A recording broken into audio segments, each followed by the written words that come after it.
दीप्ति, हरिओम की फाइल लेकर आना।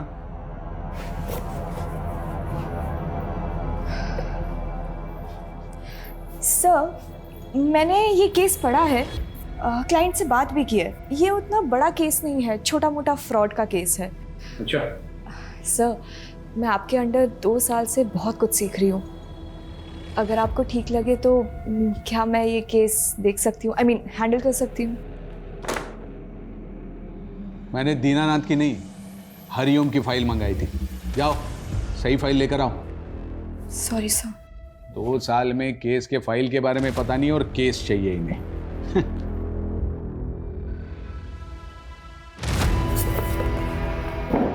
लॉ की पढ़ाई का ना कोई काम ही नहीं है, बस टाइपिंग करना आना चाहिए तुम्हें, और क्या। इसी के तो पैसे कमा रही हूँ, है ना। मैं इस इंसान को ना मैं छोड़ूंगी नहीं। देखना, इसको अगर छोड़ दिया ना, मेरा भी नाम दीप्ति नहीं है। बताती हूँ मैं इसको। अरे दीप्ति बेटा, इतना गुस्सा लैपटॉप पे? गुस्सा ना पापा मैं अपने सीनियर्स पे निकालूंगी। दीनानाथ की फाइलें मंगवाई थी उसने, पर एंड मौके में मुझे नीचा दिखाने के लिए झूठ बोल दिया। 2 साल से पापा, 2 साल से असिस्टेंट के नाम पे टाइपिस्ट बना के रखा है मुझे। अरे बेटा, मैं तो कहती हूँ कि ऐसी नौकरी को लात मार दो। और वैसे भी शादी के बाद कौन सा तुम्हें नौकरी करना है, घर पे ही तो रहना है। मम्मा। हाँ, जैसे ये आपके साहबजादे पूरा दिन घर में पड़े पड़े मोबाइल से दुश्मनी निकालते हैं। अरे आप घूम फिर के हमारे पीछे क्यों पड़ जाते हैं? पापा, हमारे पास ना एक बहुत बढ़िया बिजनेस प्लान है, बस एक बार फाइनेंसर मिल जाए। कुल 5 लाख रुपए की जरूरत है। अरे एक ख्याली पुलाव से बाहर निकलो और कुछ काम धंधा करो, समझ में आया? आप लेकिन इसके साथ हमेशा ऐसे क्यों करते हैं? हाँ, जब देखो इसके पीछे पड़ जाते हैं। अरे बेटा, छोड़ना क्यों? कहीं और जाओगी तो फिर से शुरुआत करनी पड़ेगी, हैं? यहीं टिकी रहो, आखिर कुछ सीख ही रही हो ना, कुछ जा तो नहीं रहा है आपका। कितना सीखूंगी पापा, अब मुझे केस चाहिए। अरे केस भी मिलेगा, एक दिन इतना केस मिलेगा कि रातों रात तुम्हारा नाम होगा। जज, वकील, क्लाइंट सब तुम्हारे आगे पीछे होंगे। तब ना पापा, मैं सत्यनारायण को अपना असिस्टेंट बना के बहुत सुनाऊंगी। बिल्कुल सुनाना, मगर ये ऐसा उदास चेहरा अच्छा नहीं लगता है। एक बार फिर से मुस्कुरा दे मेरा बेटा। मेरा बेटा। मैडम जी, ये देखिए कितना प्यारा कलर है। 1 मिनट मैडम। हेलो, अरे ज्ञान भाई साहब, नमस्कार। कैसे याद किया? ये बताने के लिए फोन किया था कि संडे हमें शोरूम चलना है। शोरूम? किस लिए? अभी शादी में जो आप हमें गाड़ी देंगे उसकी बुकिंग नहीं मिल रही थी, तो मेरे एक दोस्त ने जुगाड़ लगाया है, अपना काम हो जाएगा। पर भाई साहब, गाड़ी की तो कोई बात ही नहीं हुई थी। अरे तो शादी भी तो कहाँ हुई है अभी तक, अभी बात कर लेते हैं। वैसे भी हमने कौन सा हेलीकॉप्टर मांगा है आपसे? पापा, इस सब की क्या जरूरत है? आप क्यों बेकार में उन लोगों को? तू चुप बैठ एकदम। एक तो लड़की तुझे पसंद है, इसलिए अलग जाति में शादी करने के लिए हम तैयार हो गए। अब इन्हें भी तो कुछ करना ही पड़ेगा ना। भाई साहब, इतनी महंगी गाड़ी हम कहाँ से देंगे? भाई साहब, हम गरीब आदमी हैं। अभी आप देख लीजिएगा, मुझे तो कार चाहिए, बाकी आपकी मर्जी। मर्जी नहीं, जबरदस्ती है ये। नहीं करनी है मुझे ये शादी पापा, आप प्लीज उन लोगों को जाके बता दीजिए। देखो बेटा, जिद नहीं करते हैं, फिर शादी ब्याह में तो लेन देन चलता ही है ना। सौरभ कितना अच्छा लड़का है और तुम पसंद भी करती हो। पापा, आपसे हमारे बिजनेस के लिए 5 लाख रुपए नहीं हो रहे और दी को 20 लाख रुपए की गाड़ी दे रहे हैं। हाँ, क्योंकि ये तुम्हारी तरह बिस्तर पे पड़े पड़े ख्याली पुलाव नहीं पकाती है। पापा, फाइनल है, मुझे ये शादी नहीं करनी। आप उन्हें जाके बता दीजिए प्लीज। देखो बेटा, जिद नहीं करते हैं। अब अपने पापा को देखो, पूरे जीवन भर साड़ी की दुकान में सेल्समैनी की, क्योंकि मेरा बेटा अच्छे घर जाए, हमेशा खुश रहे। पापा, मुझे ऐसी कोई खुशी नहीं चाहिए जो आपको तकलीफ दे। पागल, तुम्हारी खुशी से मुझे क्या तकलीफ होगी? हाँ, तू तो मेरा बच्चा है, मेरा बेटा है ना?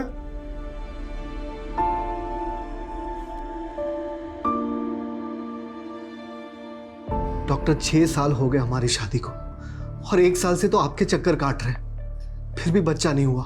आप ट्रीटमेंट करवाइए और भगवान पे भरोसा रखिए, सब अच्छा होगा। और लोगों का क्या है, लोग तो बातें करते ही रहते हैं। बाहर वाले क्या, अब तो रिश्तेदार भी हमें ताना मारने लग गए। सब बोलते हैं कि सबको बच्चे हो रहे हैं, बस हमारा ही बच्चा नहीं हो रहा। हम जब मर जाएंगे तो हमारी चिता को आग लगाने वाला भी कोई नहीं होगा।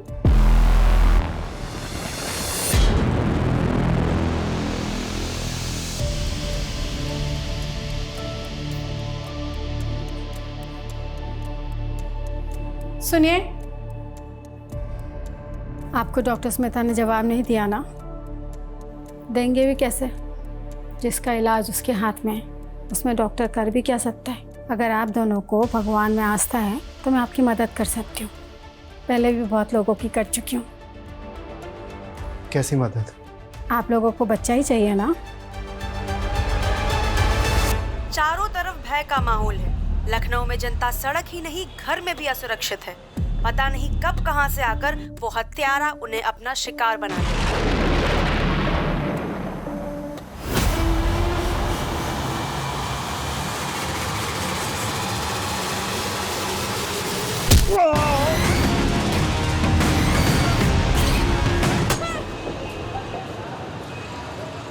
सर, मेरे पापा कल दोपहर 2 बजे घर से निकले थे और अभी तक नहीं लौटे। उनका फ़ोन भी स्विच ऑफ है। हमने हमारे रिश्तेदारों से, उनके दोस्तों से, वो जहाँ काम करते हैं वहाँ भी हर जगह पता किया, पर वो कहीं नहीं मिले। मुझे उनके लिए बहुत डर लग रहा है सर। अभी तो 24 घंटे हुए नहीं है। आप एक काम कीजिए, 24 घंटे के बाद आइए। सर, मेरा नाम एडवोकेट दीप्ति वर्मा है। अगर आपके इस 24 घंटे की टाइमलाइन के चलते मेरे पापा को कुछ हुआ ना, तो याद रखिए आपको इसका जवाब कोर्ट में देना होगा। देखिए, 24 घंटे के पहले मिसिंग कंप्लेंट लेना बनता तो नहीं है, लेकिन फिर भी मैं लिख लेता हूँ।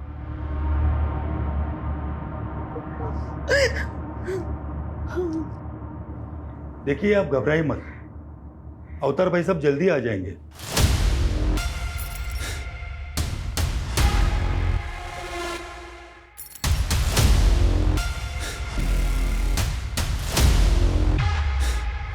ये सब ना आपकी वजह से ही हुआ है। आपके कार की डिमांड की वजह से पापा कितना परेशान रहते थे। इस लड़के से शादी करना चाहता था, इसे बोलने की तमीज भी नहीं है। चल भाई साहब, आप ठीक तो हैं? तलाशी लो, पूरे घर की तलाशी लो। एविडेंस को सील करो और इसे वापस जीप में डालो। आपने उस हत्यारे के बारे में तो सुना होगा ना, जो लखनऊ में इनोसेंट लोगों को मारकर लूटपाट कर रहा है। वो सीरियल किलर। करेक्ट, और वो सीरियल किलर कोई और नहीं, आपके पापा हैं। कुछ भी बोल रहे हैं आप। मेरे पापा एक शरीफ सीधे साधे इंसान ने 7 मर्डर खुद कबूल किए हैं। पिछले साल अलीगंज में एटीएम किलिंग से लेकर 2 दिन पहले हुए हस्बैंड वाइफ के डबल मर्डर, ये जो एविडेंस मिले हैं इसी केस के हैं, जो आपके घर से बरामद हुए।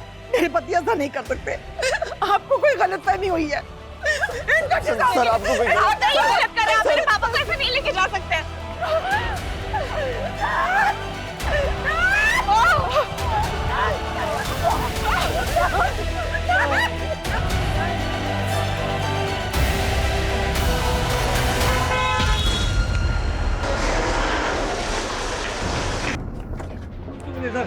ध्यान से देखिए, सारी की दुकान में काम करने वाला इतना साधारण सा दिखने वाला आदमी 7 मासूम लोगों का हत्यारा है।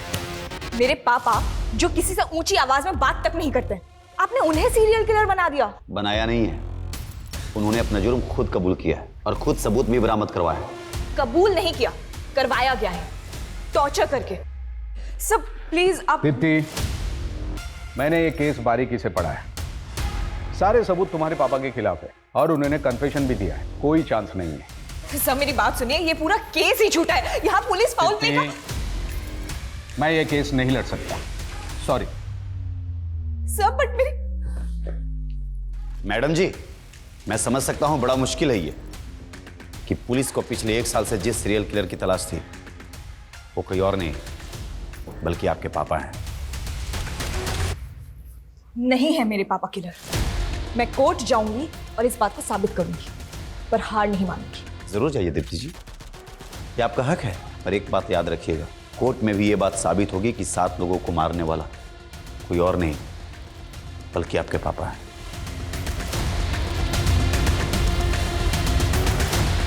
दीप्ति जी, क्या आपको कभी एहसास हुआ कि आपके पापा एक सीरियल किलर हैं जिन्होंने इतने लोगों की हत्या करी है? क्या आपको कभी उनसे डर लगा? दीप्ति जी, उन्होंने खुद अपना जुर्म कबूल किया है, कोई बड़ा वकील उनका केस नहीं लेगा। क्या करने वाली आप? क्या सोचा है कि आपने? क्या होगा आपका अगला मूव? बोलिए मैम, बोलिए। दीप्ति जी बोलिए। दीप्ति जी कुछ तो बताइए। जैसा कि आप देख रहे हैं, दीप्ति जी अभी तक इस केस में कुछ नहीं बोल रही है। कोई बड़ा वकील इनका केस नहीं लेगा। आगे क्या करने वाली है भी किसी को नहीं पता, पर हम आपको सारे अपडेट्स देते रहेंगे।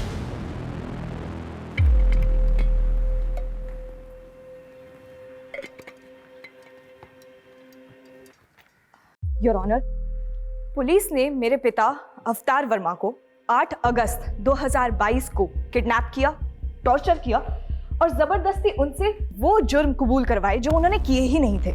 ऑब्जेक्शन माय लॉर्ड, ये बिना किसी पुख्ता सबूत के पुलिस पर इल्जाम लगा रही है, जैसे पुलिस कोई किडनैपिंग गैंग चला रही है। मिस दीप्ति, आपने अपने पिता की मिसिंग कंप्लेंट लिखवाई थी?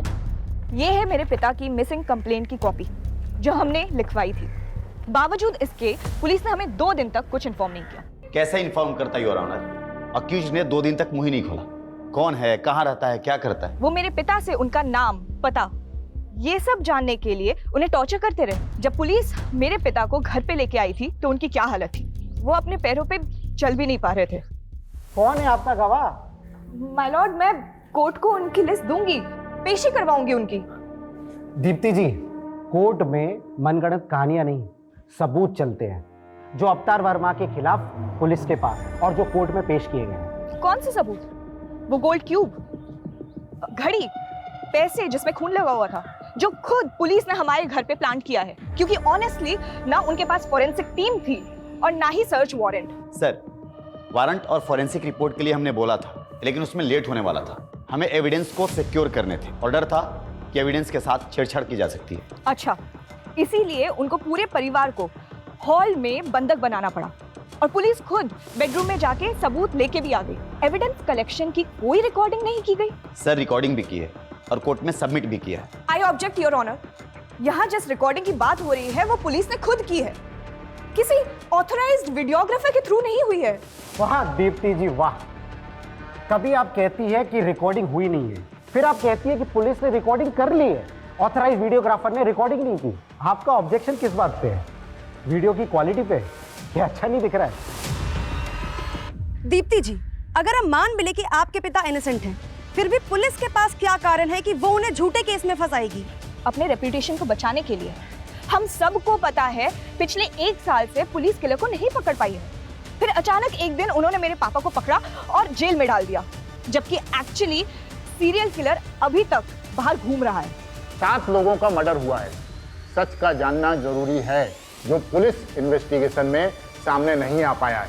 ये कोर्ट ऑर्डर देती है कि इस केस की जांच क्राइम ब्रांच से करवाई जाए ताकि सच जनता के सामने आ सके। सीरियल किलर केस जांच में गड़बड़ी के आरोप के बाद केस क्राइम ब्रांच को सौंप दिया गया है, इस उम्मीद के साथ कि सच सामने आएगा। जो किलर पिछले 1 साल से पूरे शहर के लिए खौफ बना हुआ था, पुलिस की नींद उड़ाई हुई थी, किशन और अनीता के मर्डर के 2 घंटे बाद ही इतनी आसानी से उसको अरेस्ट कर लिया तुमने, कैसे? आसानी से नहीं सर, पिछले 1 साल से दिन रात एक कर रखा था हमने। फिर उस दिन जब मुझे डबल मर्डर की खबर मिली, मैं फौरन क्राइम सीन के लिए निकला। रास्ते में मुझे अवतार दिखाई दिया, बहुत ही अजीब बिहेव कर रहा था वो। उसके कपड़ों पर खून लगा हुआ था। हम उसे पूछताछ के लिए पुलिस स्टेशन ले गए, जहां उसने कबूल किया कि मर्डर्स उसने ही किए और उसने मुझे यह भी बताया कि मर्डर वेपन कहां छुपाए हुए हैं। उसके बाद उसने इसके पहले 5 मर्डर भी एक के बाद एक कबूल किए। पहला देशराज, दूसरा फौजिया और उसकी बहू शिबा, चौथा किरण और 5वां ओमका। फिर उसके बाद हमने उसके घर की तलाशी ली, जहां और भी सबूत मिले। सर, हमने जब इन केसेस के सबूत और गवाहों को क्रॉस वेरीफाई किया तो सब मैच कर रहे थे। किशन और अनीता के घर से जो लूट हुई थी, वो सारा सामान मिला? उसने सिर्फ ये बताया कि उसने गहने चुराए थे, तो वो अभी भागते वक्त कहीं रास्ते में गिर गए।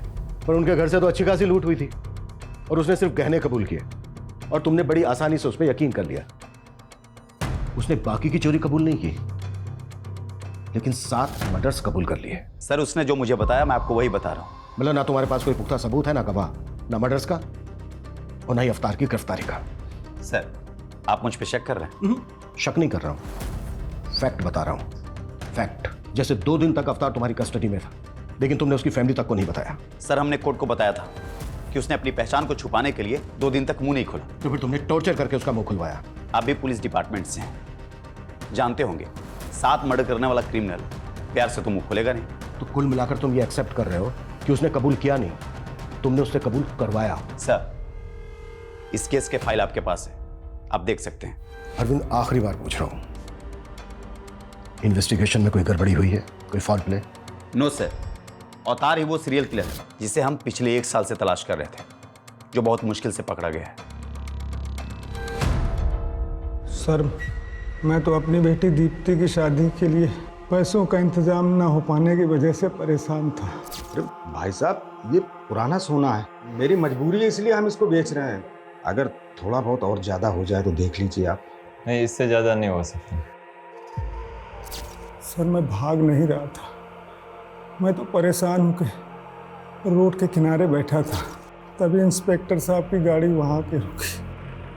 हेलो, यहाँ क्या कर रहा है? कुछ नहीं साहब, वो थक गए थे तो बैठ गए यहाँ पे। घर किधर है तुम्हारा? साहब यहीं पास में है आगे।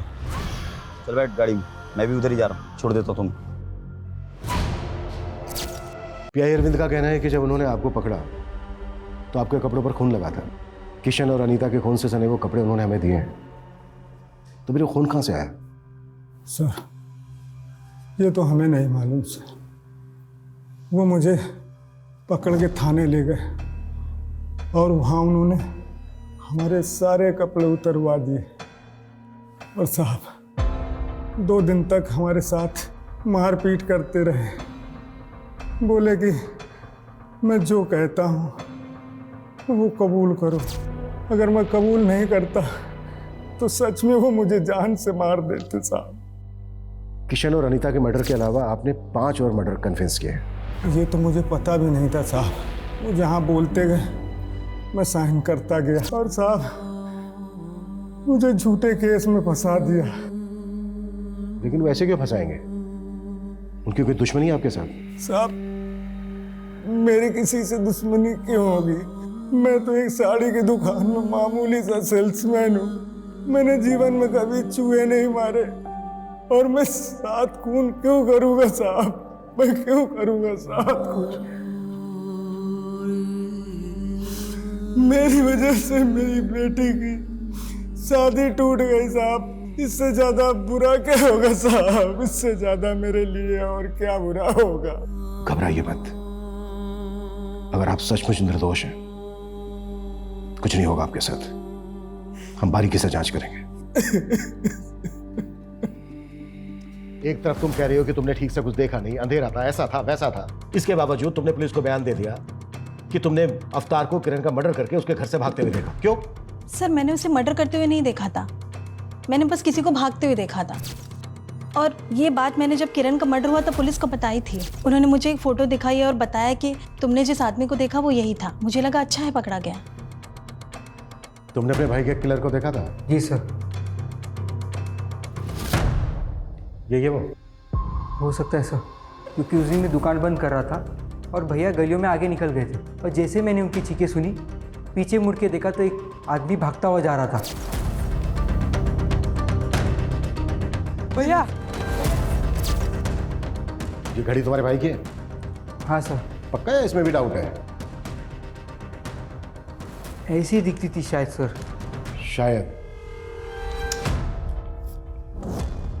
ये गोल्ड क्यूब तुमने बनाई है? हाँ, नहीं मतलब मैं ज्वेलर हूँ तो ये तो काम है सर मेरा। गोल्ड क्यूब बनाने का? हाँ, गोल्ड का मतलब गहने। विकास ऐसे नहीं बोले गए, इसकी भी क्यूब बनानी पड़ेगी। अरे नहीं सर, मैं बताता हूँ, ये मैं नहीं बनाई थी सर। किसके कहने पर? वो याद नहीं है सर। अच्छे से याद करके बता। इसके कहने पर? नहीं। इसके कहने पर नहीं तो किसके कहने पर बनाई? और फिर झूठा बयान कर दिया पुलिस को कि इसके कहने पर बनाई है? अरे सर, ये क्यूब पुलिस ने ही बनवाई थी सर, और झूठा बयान भी पुलिस ने ही दिलवाया था। चल। क्या हो गया सर? चल बता। अरे सर मैंने कुछ नहीं किया सर। अरे समझो सर बात को सर।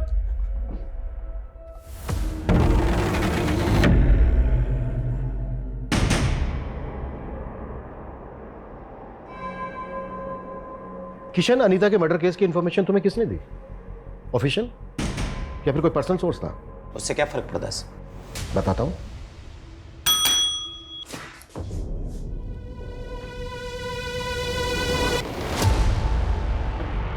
पहचानते हो इसे? Mithilesh Kumar, police driver. इसने पुलिस को इन्फॉर्म करने के बजाय अपने पर्सनल नंबर से तुम्हारे पर्सनल नंबर पर कॉल करके मर्डर की इन्फॉर्मेशन दी। मिथिलेश कुमार उर्फ तुम्हारा ड्राइवर, मिथिलेश कुमार उर्फ विक्टिम अनीता का मुंह बोला भाई।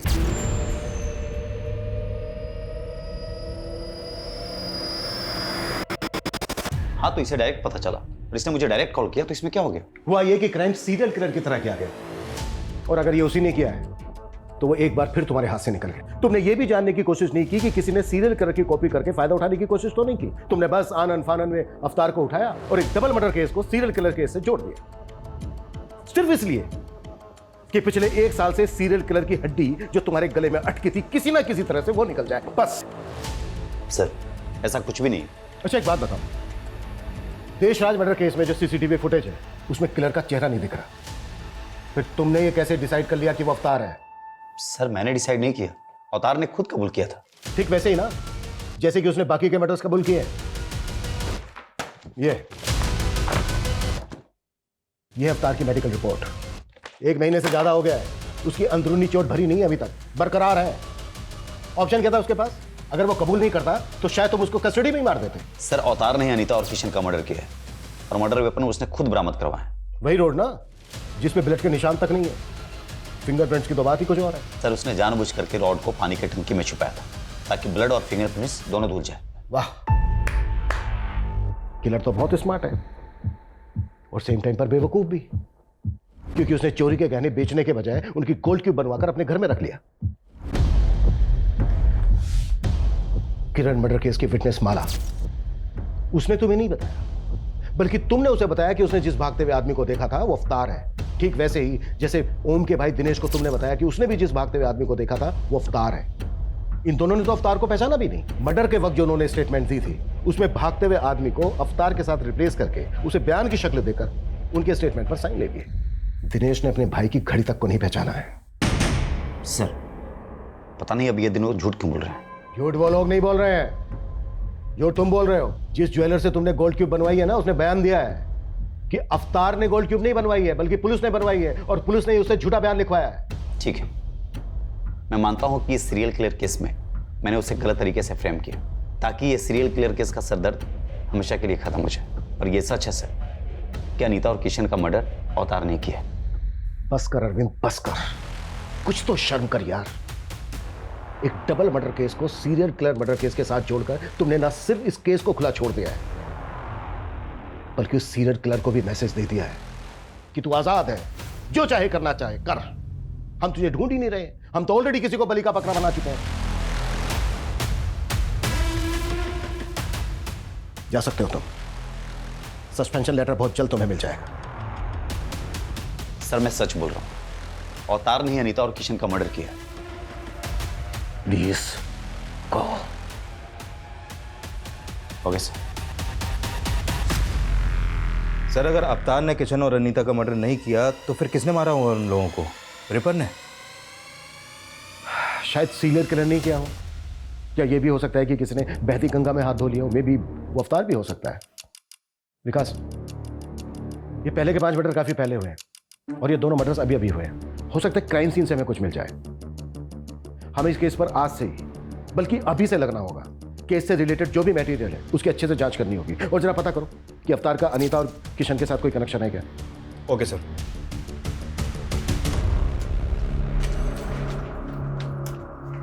गर्मा गर्म पकौड़े।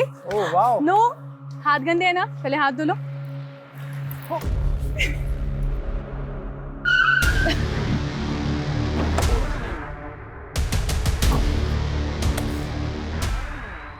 ये तो किशन और अनीता का घर है, तुम लोग क्या कर रहे हो यहाँ पे? उनका घर था, अब ये हमारा घर है, और हमसे ही पूछ रहे हैं हमारे घर में कि हम कौन है। आप लोग कौन है? Police, crime branch. सर, मैं शुभम मिश्रा हूँ और ये मेरी बीवी माधुरी, और मैं किशन का छोटा सगा भाई हूँ। भाई हो तो तुम्हारा अपना भी तो घर होगा, यहाँ क्या कर रहे हो? सर हम रेंट पर रहते थे, तो भैया भाभी के मर्डर के बाद ये घर खाली हो गया। और वैसे भी कुछ टाइम पहले तक हम यहीं रहते थे। तो फिर यहाँ से खाली करके गए क्या? खाली किया नहीं था, करवाया था। जब तक वो लोग दुबई में थे तब तक हमसे रखवाली करवाई इस घर की, और जैसे ही वापस आ गए लात मार के निकाल दिया हमें। और वैसे भी सर अब तो ये घर खंडहर ही होता ना, उससे बेहतर है ना कि हम लोग यहाँ रह रहे हैं, कम से कम घर की देखभाल हो जा रही है। वो दुबई से आए क्यों वापस? सर वो आना ही था ना, अब दीदी के खर्चे इतने ज्यादा थे, कमाई इतनी कम थी, तो आना तो पड़ेगा ना। तुम काम क्या करते हो? मैं काम ढूंढ रहा हूँ सर। घर देखना है, मैं दिखाओ। चलिए चलो।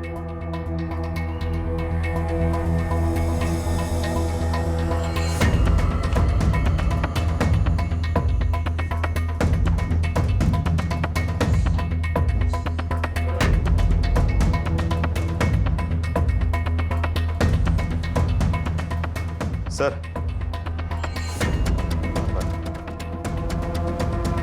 और अनीता की यहाँ पर। सर, फ्लोर पे ब्लड ट्रेल को देख के लग रहा है कि यहाँ से अनीता की बॉडी को घसीट के ले जाकर वहां पे रखा गया। सर, पूरा घर बिखरा पड़ा था, लगता है ये मर्डर लूट के इरादे से किया गया।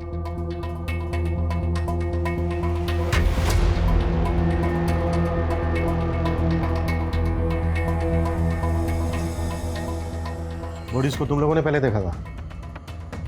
जी। क्या टाइम होता तब? यही कुछ 11:30 के आसपास का। रात के 11:30 बजे तुम लोग यहाँ क्या करने आए थे? जी हम यहाँ नहीं आए थे, हम लोग खाना खाकर टहलने के लिए निकले थे, तो देखा कि दरवाज़ा खुला हुआ है, तो मैंने सोचा अंदर चलकर देखता हूँ। किशन और अनीता की किसी के साथ कोई दुश्मनी थी? उनकी किसी से क्या दुश्मनी होगी?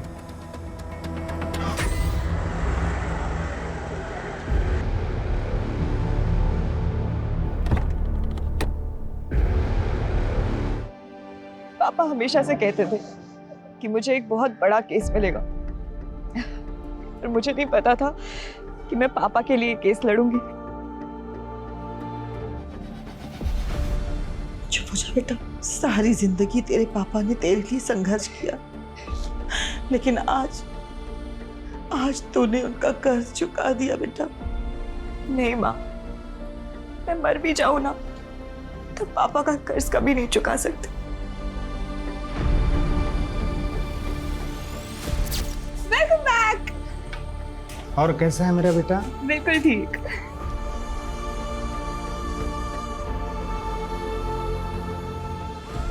आज आने में आपने कुछ ज्यादा देर नहीं कर दिया? हाँ, कुछ आज एक्स्ट्रा काम था इसलिए थोड़ा लेट हो गया।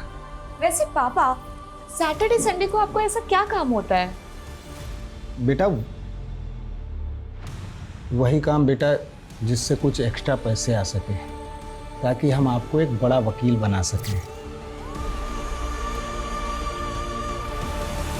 सर, ये किशन का भाई शुभम और उसकी पत्नी कुछ टेढ़ी खीर नहीं लग रहा है? टेढ़ी खीर तो है। इन दोनों पति पत्नी के बारे में पता करो। Okay sir. एक बात मुझे बहुत परेशान कर रही है। क्या सर? अगर अवतार सीरियल किलर नहीं है तो इसका मतलब यह है कि सीरियल किलर अभी भी आजाद घूम रहा है और वो किसी और को भी अपना अगला शिकार बना सकता है।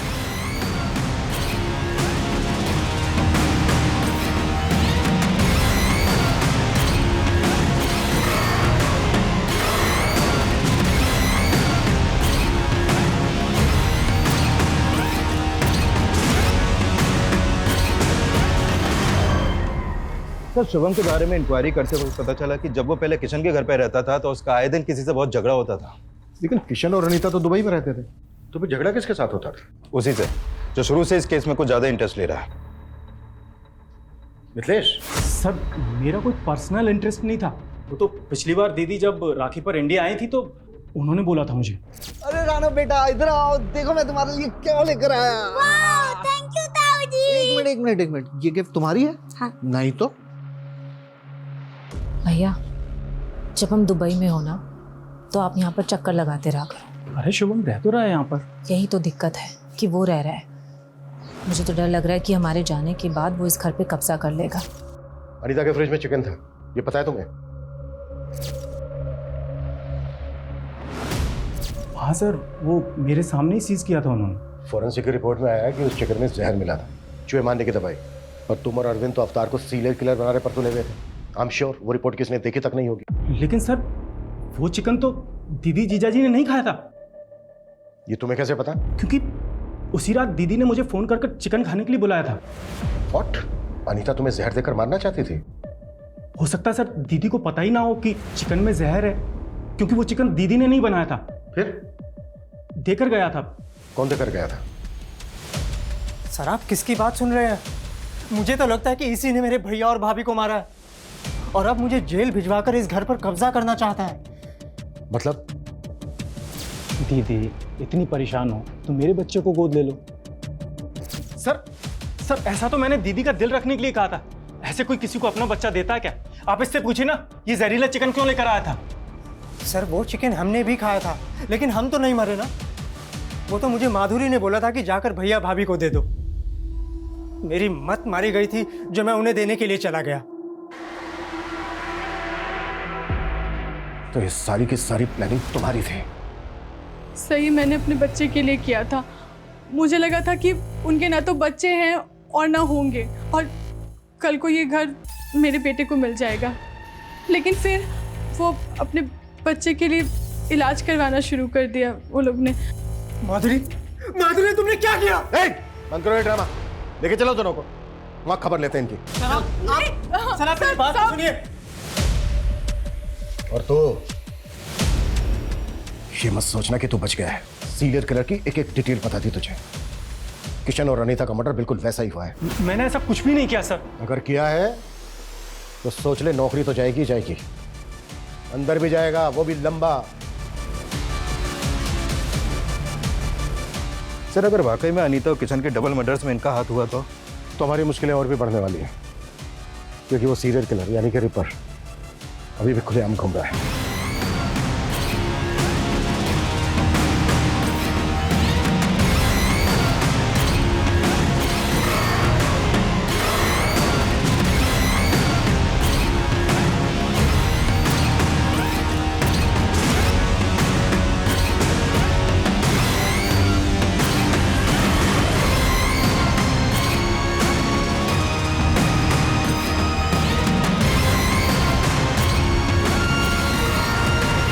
सर शुभम और माधुरी के पास मर्डर का मोटिव है, और उस रात की इनकी एक्टिविटी से भी लग रहा है कि ये लोग मर्डर कर सकते हैं, लेकिन अभी तक इस बात पर अड़े हुए हैं कि इनका इस मर्डर में कोई हाथ नहीं है। शुभम और माधुरी तो सस्पेक्ट हैं ही, लेकिन हमें मिथिलेश को भी ध्यान में रखना होगा। एक बात मेरी समझ में नहीं आ रही है कि उन्होंने एक रैंडम आदमी अवतार को ही क्यों अरेस्ट किया? सर अवतार के बारे में कुछ और भी बातें पता चली हैं। ये बात सही है कि एक सिंपल सा आदमी है, साड़ी की दुकान में एक सेल्समैन है, लेकिन सर इसके अलावा ये 7-8 साल पहले थिएटर भी करता था। एक्टिंग का शौक था इसे। सैटरडे संडे इसके शो भी होते थे, लेकिन सर ये एक्टिंग में कुछ खास अच्छा नहीं था, इसलिए एक्स्ट्रा अर्निंग के लिए मेकअप आर्टिस्ट बन गया। इसके थिएटर के दोस्तों का कहना है कि मेकअप बहुत अच्छा करता था, कोई भी गेटअप ले सकता था, अलग अलग भेष बदलने में माहिर था ये।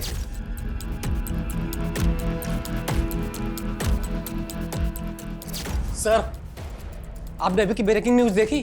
क्या न्यूज है? जैसी करनी वैसी भरनी का ताजा उदाहरण है लखनऊ सीरियल किलर केस का मामला। जब वो दबे पांव अपना अगला शिकार करने जा रहा था, लोगों ने उसे देखा और उन्हें शक हुआ। सर ये तो बच्चा है, माइनर है, इसकी हालत देख के लगता नहीं है कि ये किसी बच्चे को भी कंट्रोल कर सकता है। सर मुझे लगता है कि भीड़ ने गुस्से में आके फिर एक बच्चे की जान ले ली। सिचुएशन को कंट्रोल करना पड़ेगा। इस रिपर ने पूरे शहर को पैनिक कर दिया है। लोग इतने डरे हुए हैं कि किसी की भी जान लेने पर उतार हुए हैं। सर अनीता और किशन के कॉल रिकॉर्ड आ गए हैं। उनके कॉल रिकॉर्ड में किसी बाबा का नंबर तो नहीं मिला है, लेकिन एक नंबर है जिस पर मर्डर वाले दिन किशन ने कई बार कॉल किए हैं, और लास्ट कॉल रात 11 बजे के आसपास हुई है। कौन है वो? राधा। सर ये उसी क्लिनिक में नर्स है जहां पर किशन अनीता का इलाज करवा रहा था। मर्डर वाली रात इन दोनों की लोकेशन किशन के घर के आसपास की थी। दोनों सब मुझे यहाँ क्यों लेके आए? मैंने क्या किया है? सब पता चल जाएगा। उधर देखो मुकेश। गुड, काफी समझदार हो दोनों। अब डायरेक्टली पूछ रहा हूं, मार खा के बोलोगे या फिर बिना मार खाए? बोलो। सर अनीता और किशन मुझे क्लिनिक में मिले थे। अगर आप दोनों को भगवान में आस्था है तो मैं आपकी मदद कर सकती हूँ। कैसी मदद? सर क्लिनिक ऐसी जगह थी जहाँ पर लोग बच्चे के लिए कितना भी पैसा लुटाने के लिए तैयार होते थे। मैं उन्हें बाबा की पट्टी पढ़ाती थी और फिर हम मिलकर उनको पूजा पाठ के नाम पर पैसे निकलवाने की कोशिश करते थे। पापा बच्चे को देखने और माँ सुनने के लिए मेरे कान तरस गए हैं। हमारे पास सब कुछ है, लेकिन वो किस काम का जब औलाद ही नहीं है। औलाद हो जाएगी, पर उसके लिए पूजा करनी होगी, वो भी पूरी श्रद्धा के साथ। मैं करूंगी बाबा। ऐसी पूजा से हम 50,000 तक निकला लेते थे। जब वो दोनों पैसे देने के लिए तैयार थे तो फिर उन दोनों को मारा क्यों? हमने उन्हें नहीं मारा सर। ड्रामा मत करो, क्योंकि ये पता चल चुका है हमें, तुम दोनों गए थे वहां पर। हम वहां पर सिर्फ पूजा करने के लिए गए थे सर। हमारे पहुंचने से पहले वहां पर कांड हो चुका था।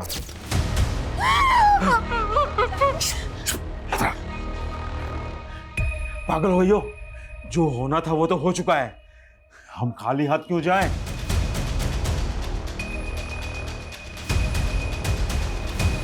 सर हमने सिर्फ चोरी की है, किसी को मारा नहीं है सर। चोरी का सामान कहाँ है? सर हमारे पास है, हम दे देंगे, हम सब दे देंगे सर। पता ही ज़्यादा कीमती है, लेकिन चोरी के है ना 8 से 10 लाख रुपए मिलेंगे। चाहिए तो बोलो, नहीं तो रुको।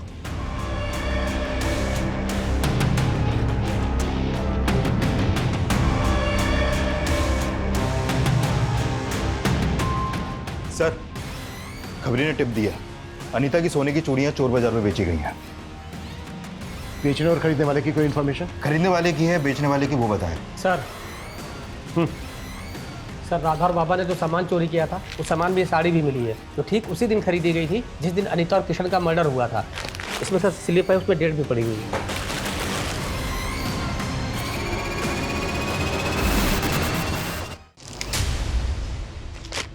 हाँ सर, ये साड़ी हमारी दुकान से खरीदी गई है, लेकिन इसका फॉल लगाने के बाद घर भेजनी थी, इसलिए उस दिन दुकान बंद होने के बाद हमने भेजी थी। दुकान कब बंद होती है आपकी? दुकान 9 बजे बंद हो जाती है साहब, लेकिन सब समेटते समेटते 10 बज जाते हैं। इस साड़ी को देने कौन गया था?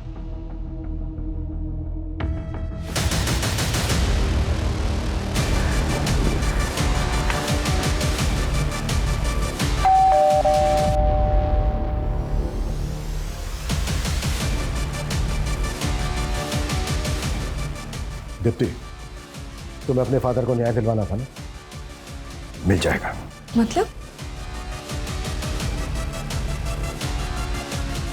मतलब ये खुद बताएंगे।